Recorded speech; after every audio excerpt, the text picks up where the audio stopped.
Nós estamos de volta com o programa Não é Bem Assim, hoje falando sobre livros voltados aos professores. Nesse segundo bloco eu converso com a doutora Maria Isabel Petriquervo, que é uma das colaboradoras dessa produção. Dona Isabel, obrigada por ter aceito o convite de estar aqui no programa e falar desse trabalho aí. Obrigada. Eu que agradeço. Imagina. Falar um pouquinho desse trabalho então mesmo. Como é que é a tua participação nesse livro ali? Bom, esse livro ele foi feito em várias mãos, né? Nós temos 6 colaboradores e mais um outro grupo grande de professores das outras áreas que foram nossos interlocutores, com quem nós conversamos e com quem nós, de certa forma, elencamos o que seriam as questões fundamentais dessa nossa coleção entre nós. Dentro dessa coleção entre nós, então, o livro de artes visuais, dança, música e teatro, ele vai abordar as práticas pedagógicas e as colaborações docentes entre os professores. Nós trabalhamos com as 4 áreas de arte e cada professor foi dando a sua colaboração, colocando suas ideias, defendendo seus pontos de vista, defendendo as suas linhas teóricas e após muita conversa, muito diálogo, muita discussão, nós chegamos a algum consenso mínimo, e fomos elaborando então um livro a partir da discussão desse nosso grupo de artes. Então o livro vai abordar as artes visuais e o seu ensino, a dança, a música, o teatro e sempre voltado ao professor, ao que o professor precisa saber das linhas teóricas, das defesas, dos princípios, dos fundamentos das artes e como ele pode levar isso para a sala de aula de uma forma dialogada entre as áreas. Nós não teremos nenhuma atividade nesse livro que não seja conversada, que não seja interligada e interagindo com as outras áreas também. Então, as artes visuais, vai ter alguns momentos em que nós vamos discutir as possibilidades de trabalho em sala de aula, no ensino das artes visuais, voltado para esse ensino, mas com a colaboração da dança, da música e do teatro. Quer dizer, todas elas andam juntas também, todas essas áreas. Exatamente. Nós conseguimos fazer um livro em que as áreas não se estancam, não estão paradas, não estão divididas. Não sei se isso vai chegar ao professor de uma forma muito consensual. Talvez os professores fiquem um pouco incomodados, porque o formato do livro não é um formato de receita. Nós não temos ali o primeiro passo que o professor vai dar, o segundo, o terceiro. Nós temos um todo de discussão, temos um todo de trabalho que vai sempre interligando essas áreas e temos um capítulo que é muito importante, que é o capítulo da avaliação em arte. Esse capítulo eu acho fundamental para o professor, porque é um dos poucos livros que aborda a avaliação com um aspecto técnico, com o seu aspecto subjetivo, que nós avaliamos o trabalho do aluno, que digamos assim, a sua cara, ele põe a sua cara tapa ali naquele trabalho. Então, nós avaliamos desta forma, tecnicamente, subjetivamente, mas também focado em alguns teóricos que discutem a avaliação em arte e que dão pistas, dão caminhos, abrem algumas portas para a gente poder avaliar de uma forma mais consistente, de uma forma respeitosa ao trabalho do aluno, mas que também leve em conta aquilo que o professor considera como aspectos fundamentais e necessários para que a gente possa considerar um trabalho de arte feito pelo aluno como um trabalho próprio daquela turma, daquela faixa etária, né? e que mostre exatamente o que o aluno conseguiu alcançar ao longo de um período de trabalho. No primeiro bloco, enquanto eu conversava com o professor Carlos Mediger, a gente falou dessa questão da avaliação e falou também da questão da valorização, né? De que forma também o conteúdo de artes é visto também dentro das escolas. Na sua opinião, essa questão de conteúdo mesmo, de aprendizado, isso está sendo valorizado? O ensino da arte realmente ele está sendo mais procurado? Ele está sendo realmente visto como um conteúdo de aprendizagem?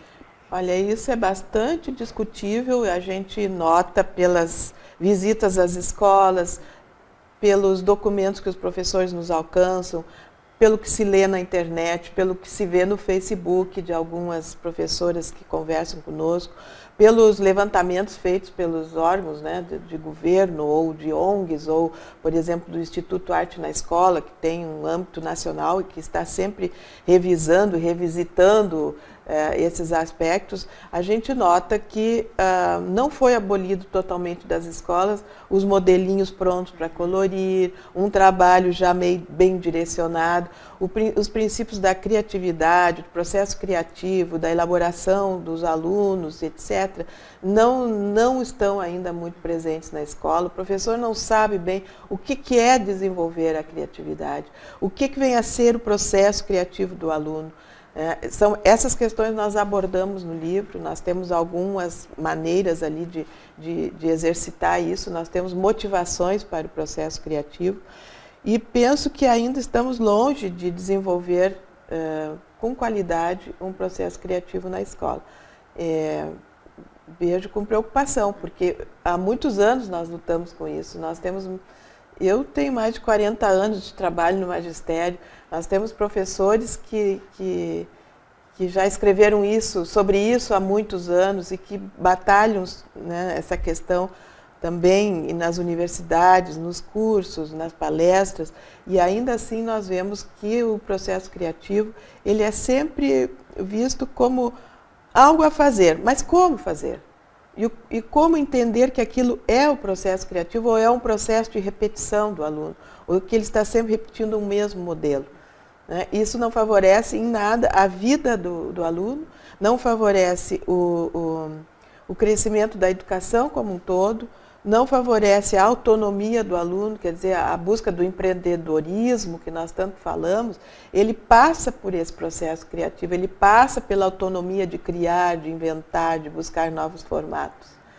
E a gente ainda percebe que na educação estamos bastante longe disso, e não sei se nós vamos alcançar isso a curto prazo, porque a gente vê que os professores se formam em pedagogia, se formam nas licenciaturas, e esse processo criativo ainda não está bem elaborado por cada um desses profissionais, e ainda há muitas dúvidas do que se faz, como se faz, aonde queremos chegar.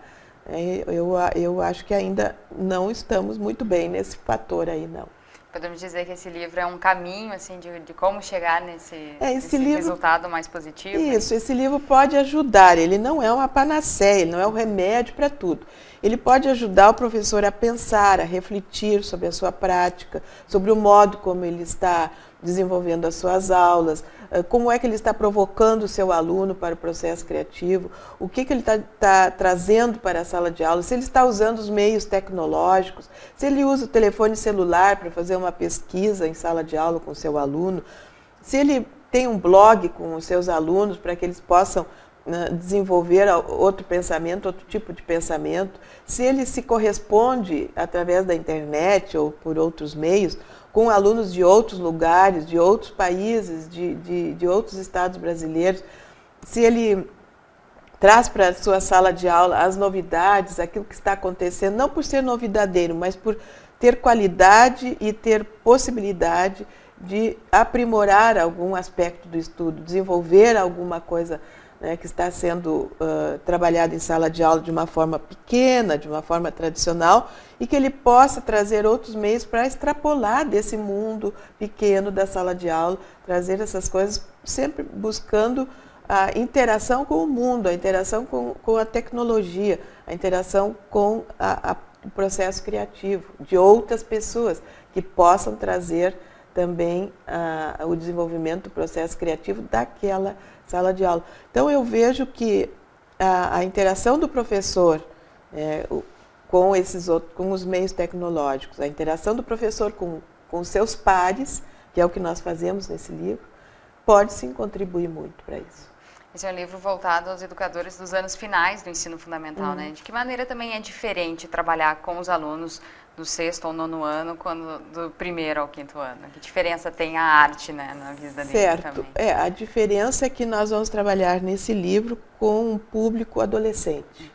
Um público adolescente que está nas redes sociais, que tem outros interesses, tem variados interesses, assim como a criança, que já está na rede social também.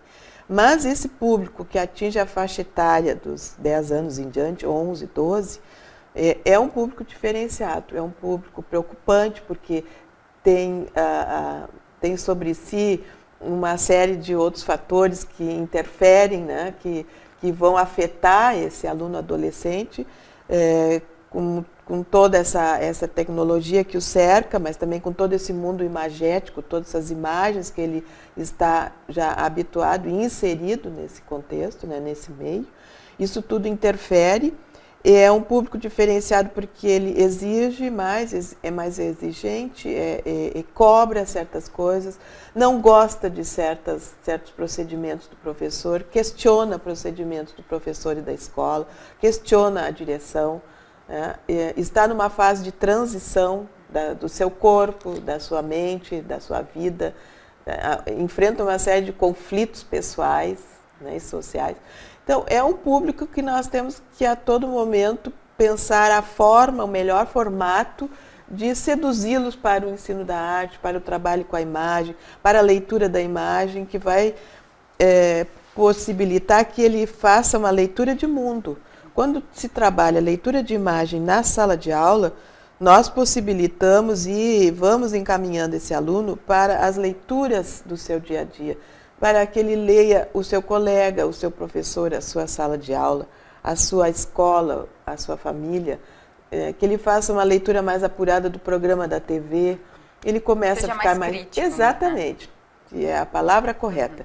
Ele se torna mais crítico e ele faz escolhas mais qualificadas.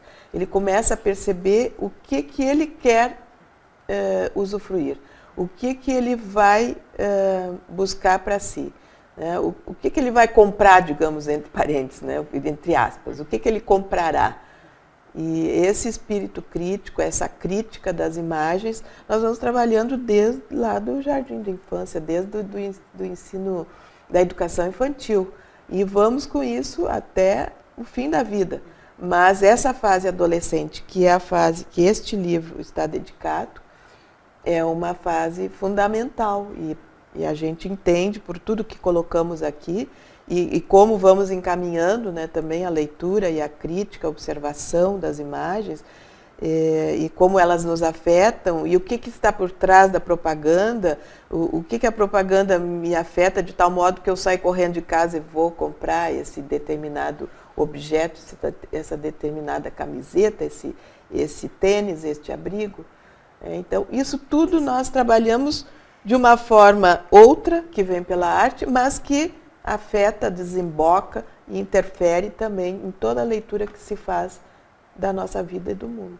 Para a gente encerrar também essa entrevista, eu queria saber da tua experiência, assim, né? O que ficou de aprendizagem também para ti? Se ficou alguma aprendizagem construindo esse livro aí voltado aos educadores? Né? Eu acho que ficou bem forte a ideia de que as 4 áreas podem trabalhar conjuntamente, que há uma interligação, há um diálogo entre as áreas, é possível os professores de arte, dança, música e teatro trabalharem conjuntamente, fazer seus projetos interdisciplinares, trabalhar com esses projetos de uma forma muito bacana, muito sedutora para os alunos, de muito encantamento quando eles começam a ver que um vídeo que a gente propõe aqui é trabalhado pelas 4 áreas e esse trabalho se torna um produto muito sedutor para os alunos e vai também provocando essa necessidade do conhecimento, vai provocando esse desejo de conhecer outras coisas, de ir atrás do conhecimento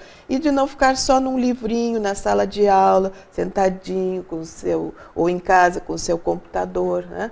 Que esses outros meios podem facilitar, sim, a busca pelo ensino, a busca pelo conhecimento, a compreensão mais aprofundada, que é o que nós temos, um dos 4 eixos justamente que a gente trabalha, é a compreensão da arte e de como ela nos faz compreender o mundo, porque ela liga-se com todas as outras áreas de conhecimento, junto com a leitura da imagem, com a produção, né, estética, com a produção artística, ela vai criar essa possibilidade de avanços e de realmente melhorar a qualidade de ensino de arte no Brasil. Quem sabe em Montenegro, muito mais em Montenegro, né? Tá certo, Ana Isabel. Quero agradecer muito a sua presença aí, da gente conhecer um pouco mais desse trabalho. Espero, sim, que dê resultado aí nas escolas de Montenegro, né, de todo o Brasil. Muito obrigada. Tomara. Obrigada. O programa não é bem assim de hoje, então fica por aqui. A gente se vê na próxima terça-feira.